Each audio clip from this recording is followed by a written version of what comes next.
I'm Catherine Ross. I'm here live from the floor of the NYSE with Jim Cramer. Jim, what's top of mind for you this morning? Well, the Chinese didn't come in last night. I got up at 3:30 to see what they do. They've changed margin rates. They've cut VAT. They've made it so that the tariffs have been lower. They put money to work. They didn't do anything last night. And when I saw that, I said, okay, the market's going to be down because the Chinese have been controlling the market the whole week. Most people don't believe that or think it's a conspiracy theory. That's because they don't get up at 3:30. So it's because they didn't do anything, the market's down. The market will be down throughout the day. We got the jobs report this morning. It came in very strong at 225,000 jobs added in January, which beat estimates of 160,000 jobs. Is that number enough to offset the concerns about the coronavirus? No. Look, it was a good number, particularly construction. But at the same time, there's a cruise ship off the coast in Bayonne, and they're testing a family of 4 for the virus.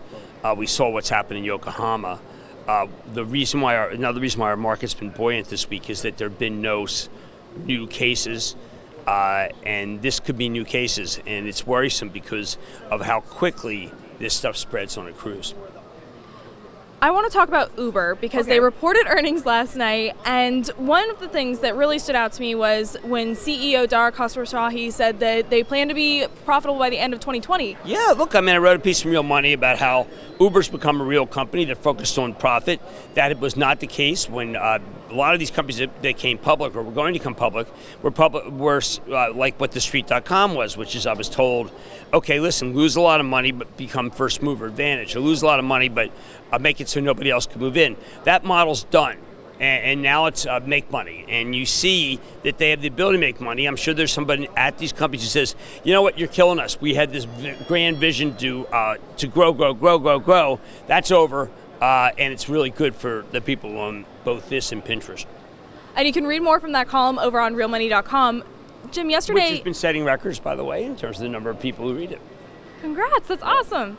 Jim, yesterday we were talking and you said that what was top of mind for you was a theory that you had that people were not listening to the full conference calls, that they weren't reading the full report. Yes, they just don't. I mean, it's because it's particularly the reporters, they want to get their story out. A lot of people, except for some hedge fund people, are really bored by the news. They don't realize, you got to go through the conference call and you see right before they hand it off to the Q&A is the outlook and stuff, and it's really time consuming. I mean, last night I knew I had to do Uber and I had to do Pinterest before I went to bed, and it's like, oh my God, my wife had a fundraiser. She's on the board of Bucknell, and I had to do that, and then I had to go eyes glazed over to read those two, and I wanted so much to skip it.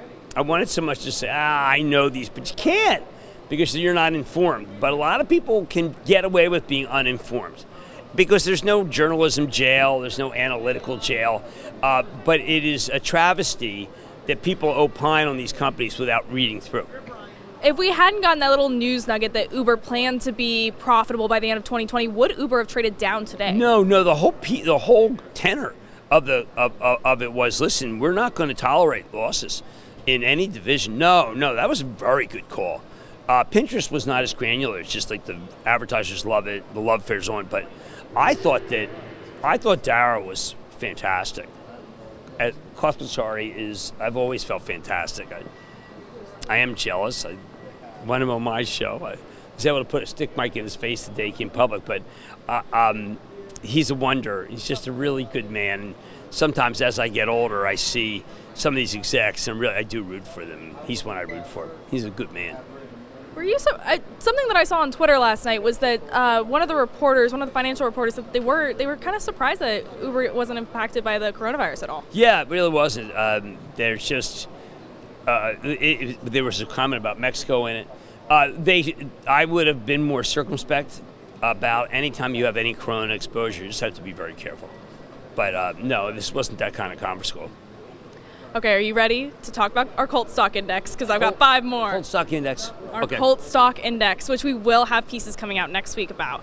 But we're going to start, and we're going to do a lightning round. So are you ready? Yeah. Our first one is Casper. Which one? Casper. Oh, jeez. Sell. Okay, Twitter. Buy. Really good. Great quarter. Really, consumer product advertisers. They love it. Penn National. Portnoy. Love. And then we have Slack. never really got it together. Microsoft came in very hard against them and eviscerated them. And finally, we've got Take-Two.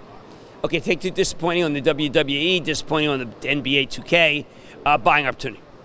All right, Jim, thanks for tuning in today, guys. We are now heading over to our Action Alerts Plus members-only call over on actionalertsplus.com. I'm Catherine Ross, and we'll see you tomorrow.